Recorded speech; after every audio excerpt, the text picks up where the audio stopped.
Pensando sobre doutrina bíblica e teologia, nós temos de entender o que significa igreja no Novo Testamento, nas Escrituras Sagradas.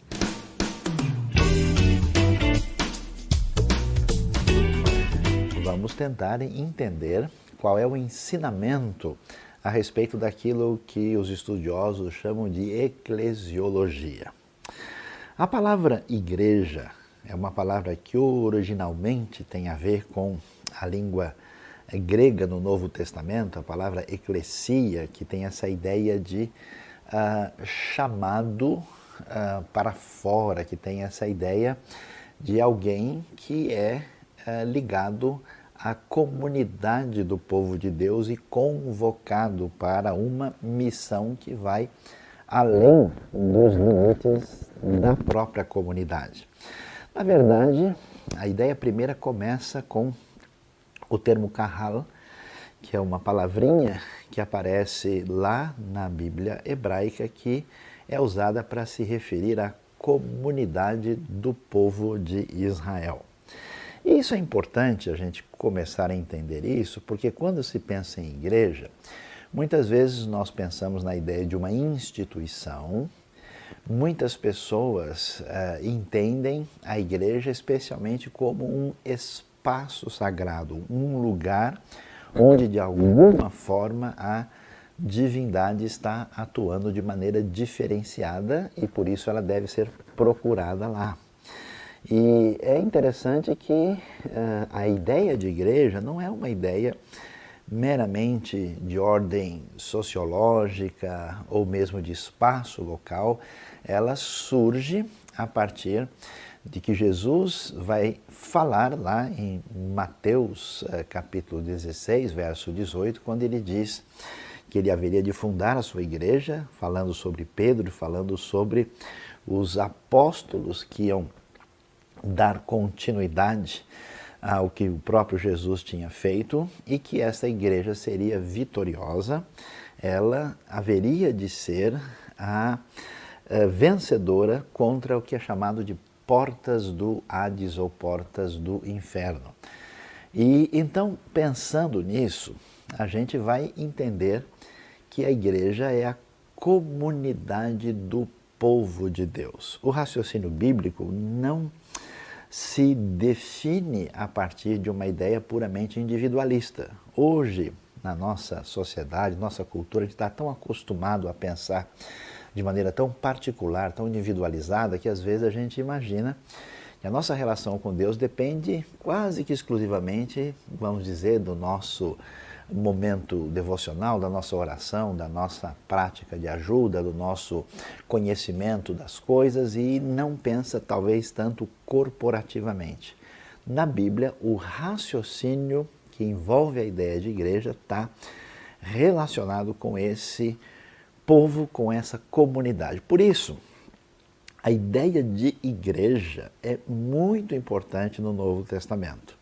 A gente vai ouvir com clareza que aquele grupo de discípulos, de seguidores de Jesus, assim que Jesus morre, ressuscita e ascende aos céus, eles formam essa primeira comunidade que é chamada de igreja e depois de igreja daqueles que são chamados de cristãos. E a gente lê o próprio livro de Atos falando das primeiras missões, como é que essa igreja cresce, como é que essa igreja se multiplica, evangeliza e executa as atividades de acordo com uma espécie de agenda do Espírito de Deus. Por isso, a ideia de igreja é tão importante que vai se formando no Novo Testamento essa expressão a igreja, que traduz uma ideia de igreja completa, totalizada, uma igreja universal. Ou seja, a realidade de que nós temos seguidores de Jesus em tantos lugares diferentes, em todas as épocas da história, esse ajuntamento, essa soma, essa totalidade de discípulos de Jesus é chamado de a Igreja de Cristo. E a ideia tão valiosa que ele é chamado de a noiva de Cristo, ela é a Nova Jerusalém, ela tem várias figuras de linguagem que vão expressar essa realidade da igreja. Mas talvez a figura mais impactante, mais significativa é que a igreja é o corpo de Cristo. E isso é interessante porque a ideia é tão valiosa que é que como se Cristo só estivesse presente conosco hoje mediante a própria igreja. A ideia é que a continuação da obra de Cristo é feita por essa comunidade de discípulos que seguem aquilo que Jesus nos deixou por meio do que ele ensinou e através dos seus apóstolos, o que está registrado no Novo Testamento. Essa Igreja Universal, ela é uma referência fundamental dos ensinos do Novo Testamento. Mas a pergunta surge, puxa, fazer parte de uma igreja tão abstrata que é a soma dos discípulos de Jesus, de todas as eras, em todos os lugares do mundo, parece ser uma coisa assim difícil da gente entender do ponto de vista prático. E é verdade. Por essa razão, no próprio Novo Testamento, nós vamos ter uma ideia tão importante, que é a ideia de igreja local. Igreja local é a comunidade daqueles discípulos de Jesus que vivem na sua relação fraternal, em conjunto, em unidade, para adorar a Deus, para aprender de Deus e para fazer a missão que o Senhor Jesus nos deixou. De certa forma, a manifestação concreta da Igreja Universal se dá na igreja local. Por isso é que nós vamos ver que o apóstolo Paulo e a igreja primitiva, de modo geral, trabalha na intenção de formar novas comunidades de pessoas evangelizadas em toda a parte do mundo. E quando eles fazem isso na sua obra missionária, surge o que nós lemos nas cartas do Novo Testamento, aos irmãos que estão em Roma, aqueles que são santos e amados que estão em Corinto ou que estão em Éfeso. Ou seja, nessas cidades havia o que era a igreja de Jesus ali. Por isso, nós vamos ver que essa igreja, ela tem não só uma realidade enquanto comunidade de pessoas que servem a Deus, ela tem referência de comportamento, ela tem um ensino que é partilhado entre as pessoas, ela tem os seus líderes devidamente apontados, elas têm uma forma de governo e elas têm também aí, inclusive, a sua disciplina, mostrando que aquilo que é feito na igreja tem relação com aquilo que acontece diante de Deus. Aquela ideia que tanta gente acha estranho, né, que Jesus diz para os apóstolos, né, no caso falando inicialmente a Pedro, mas dando referência ao que os apóstolos têm como pessoas que prosseguem aquilo que o próprio Jesus disse, aquilo que vocês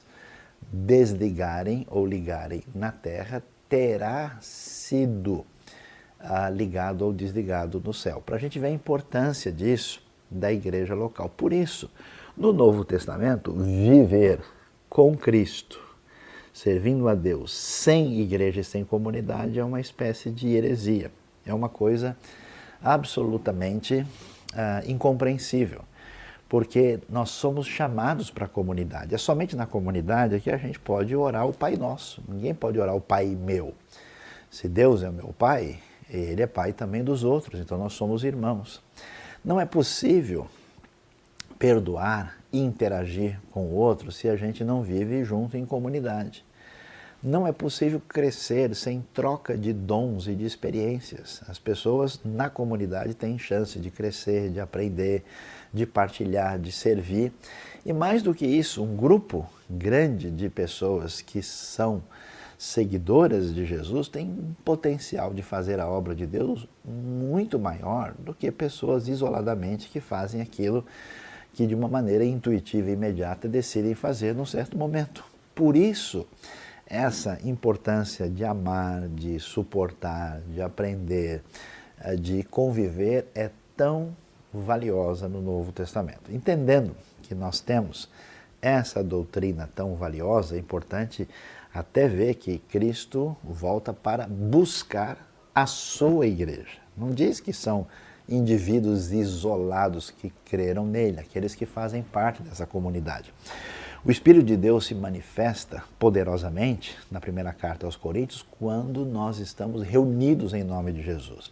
Jesus vai falar com clareza que quando tem 2 ou 3 reunidos em seu nome, ele está presente. Então a importância da comunidade é muito grande. Essa comunidade tem, claro, algumas funções essenciais. Ela existe para ser uma comunidade adoradora, quer dizer que adora e louva a Deus, reconhecendo quem Deus é e o que Ele faz. Ela existe como uma comunidade de irmãos, por isso ela desenvolve a nossa comunhão fraternal, o nosso relacionamento uns com os outros, porque o nosso problema afastado de Deus, ele se transforma num problema de afastamento em relação ao próximo. Ela existe como uma comunidade que tem o projeto de missão, né? Que nós temos de amar a Deus e amar ao próximo. E amar ao próximo significa não só servir, significa abençoar as pessoas que sofrem, mas proclamar o Evangelho que traz o perdão e a salvação de Cristo Jesus. Por isso essa é uma comunidade evangelizadora, uma comunidade missionária, uma comunidade altruísta que sai do seu conforto para alcançar o próximo. Essa comunidade também é a comunidade da doutrina, do ensinamento. Várias vezes nós temos, especialmente o apóstolo Paulo, mas também outros escritos, chamando a atenção para o que é de fato que Deus nos ensinou sobre um assunto ou outro. Uma igreja que não tem preocupação teológica e doutrinária logo estará confusa e talvez substituindo a verdade de Deus por qualquer coisa, talvez muito diferente. Às vezes há uma substituição daquilo que está certo por aquilo que aparentemente dá certo. E não é esse caminho. E essa comunidade é também uma comunidade onde as pessoas têm condição de desenvolver seus dons e capacidades para uma espécie de servir mútuo no reino de Deus, para serem canais de bênção. Então veja como é importante a igreja de Cristo. Na igreja primitiva, a preocupação não estava com templos e edifícios, porque a igreja, de novo, não é o prédio, são as pessoas. Deus habita na comunidade, não num lugar dito sagrado. Por isso, essa comunidade tinha uma forma de governo interessante, quando se reconhecia que todas as pessoas faziam parte. Não existe mais aqui qualquer tipo de discriminação, de distinção, uma pessoa não tem mais valor do que a outra. Quando surge um problema prático na igreja primitiva, por exemplo, em Atos capítulo 6, sobre a divisão lá de alimento entre viúvas de contexto distinto, e aquilo que é conversado parece bem a todos. Ou seja, essa igreja, em alguma medida, ela precisa ser uma igreja democrática, porque o único Senhor da igreja é o próprio Senhor Jesus. Mas não é por isso que ela não tem a liderança. Os líderes da igreja no Novo Testamento são chamados de pastores e diáconos. Pastores, presbíteros e bispos são termos praticamente intercambiáveis de pessoas que tinham a responsabilidade de liderar a igreja à semelhança de Jesus, não são uma espécie de chefes superiores, e que tinham a responsabilidade de ensinar a igreja em conformidade com a palavra de Deus. Geralmente nós vemos uma liderança multiplicada, não é uma ideia de uma igreja ter um líder único que é mais ou menos como se fosse o chefe da igreja no sentido completo da palavra. A gente vê em Atos 20, por exemplo, quando se fala dos presbíteros da igreja de Éfeso, falando dessa liderança compartilhada, e aqueles que atuam de uma maneira a liderar e a ensinar, especialmente a servir a comunidade, são chamados de diáconos. Portanto, é muito importante pertencer à Igreja de Cristo e entender que ela faz parte desse projeto de Deus para a salvação, a proclamação do Evangelho, ela é o mistério que estava oculto, essa comunidade que envolve judeus e gentios que proclamam o Messias que chegou, e que essa igreja precisa ser organizada e devidamente delineada a partir dos ensinos do Novo Testamento.